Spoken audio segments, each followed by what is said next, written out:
복은 불에도 타지 않고 바람에도 흔들리지 않고 물에도 젖지 않으며 도둑에게도 빼앗기지 않고 사나운 벼락에도 부서지지 않으며 창고에 두고 지키지 않아도 줄어들지 않는다.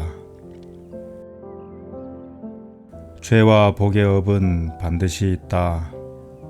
만일 사람이 죄를 짓거나 복을 짓거나 간에 어쨌든 그것은 그 사람의 소유다. 그가 언제나 가지고 다니면서 다시 태어나고 죽어도 버리지 못하니 그림자가 형체를 따르듯이 한다. 지은 복이 비록 적더라도 오는 세상에서 과보를 받아 반드시 큰 복을 얻을 것이니 종자를 심어서 열매를 얻는 것과 같다. 복이란 오직 짓는 사람의 마음에 있는 것이지 재물의 많고 적음에 있는 것이 아니다. 아무리 많은 것을 베풀어도 마음속으로 아까워하면 뒤에 따르는 과보는 그다지 큰 것이 되지 않는다. 그러나 보시하는 것이 비록 적더라도 마음이 넓고 평등하여 두루 베풀어주고 자기를 위하는 마음이 없으면 뒤에 가서 얻는 복은 말로 다 할 수 없다. 사람들은 제 스스로 선업과 악업을 지은 대로 괴로움과 즐거움을 받게 된다. 하늘에서는 모든 사람들의 선악을 기록하여 털끝만치라도 빼버리지 않는다. 사람이 착한 일을 하면 복을 받고 수명도 늘어날 수 있으나 나쁜 일을 하면 수명이 짧아지고 복도 없어져서 나쁜 세상에서 태어나고 죽기를 전전하며 벗어날 기약이 없을 것이다. 작은 착한 일은 복이 되지 않는다고 우습게 여기지 말라. 물방울이 모여 큰 그릇을 채우는 것이니 사소해 보이는 착한 일이라도 하지 않으면 큰 복을 찾지 못한다. 또한 작은 나쁜 짓을 가볍게 여겨 죄가 없다고 하지 말라. 작은 것이라도 나쁜 짓이 모이면 나중에는 목숨마저 잃게 된다.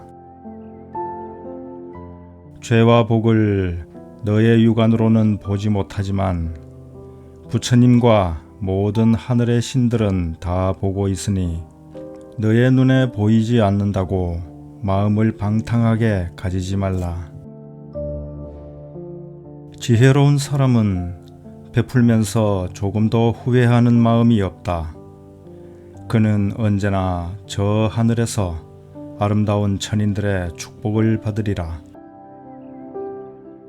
보시는 오는 세상의 양식이 되어 반드시 최상의 행복으로 가게 된다. 선한 천사들이 언제나 기뻐하며 그를 지켜줄 것이다. 보시할 마음을 냈을 때는 기쁘고 보시할 때는 그 마음이 흐뭇하다. 그러므로 보시를 한 뒤에는 후회하지 말라. 주려는 마음을 낼 때는 기쁘고 줄 때는 그 마음이 흐뭇하다. 그러므로 주고 난 뒤에는 그 마음을 즐거워하라. 아끼는 마음이 들면 즐겁게 보시를 할 수 없다. 밝은 지혜를 바탕으로 복을 바라야 적극적으로 자비를 베풀 수 있다. 큰 자비심으로 보시하라. 똑같은 물건을 보시하더라도 과보가 크고 작은 것은 마음을 쓰는 크기에 따라 달라진다. 모든 법은 목숨을 근본으로 삼고 있으며 누구나 제 목숨을 소중히 여긴다. 그러므로 살생을 하지 않으면 그것은 바로 목숨을 구해주는 것이며, 목숨을 구해주는 것은 즐거움을 주는 것이다. 그러므로 으뜸가는 보시란 바로 목숨을 구해주는 것이니, 이와 같이 생각하는 것은 천국에 태어나는 씨앗이 된다. 복을 두려워하지 말라. 그것은 사랑스럽고 즐거운 것이기 때문에 마음에서 늘 생각하게 되어 있다. 왜냐하면 복은 즐거운 것이기 때문이다. 복이 없는 것을 두려워하라.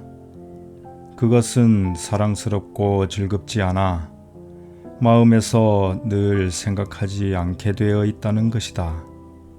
왜냐하면 복이 아닌 것은 괴로운 것이기 때문이다. 가난이 두려워 보시하지 않는다면 보시하지 않는 두려움은 늘 있게 된다. 마치 사람이 적은 경비를 가지고 먼 길을 떠나면 괴롭고 힘들듯이 공덕을 닦지 않는 사람은 반드시 악도의 괴로움을 겪으리라. 만족할 줄 아는 사람은 비록 땅바닥에 누워 있더라도 편안하지만, 만족할 줄 모르는 사람은 천당에 있더라도 성에 차지 않을 것이다. 또 만족할 줄 모르는 사람은 재산이 많더라도 곧 가난한 사람이지만, 비록 가진 것이 없더라도 자기의 분수를 아는 사람은 부자와 다를 바 없다.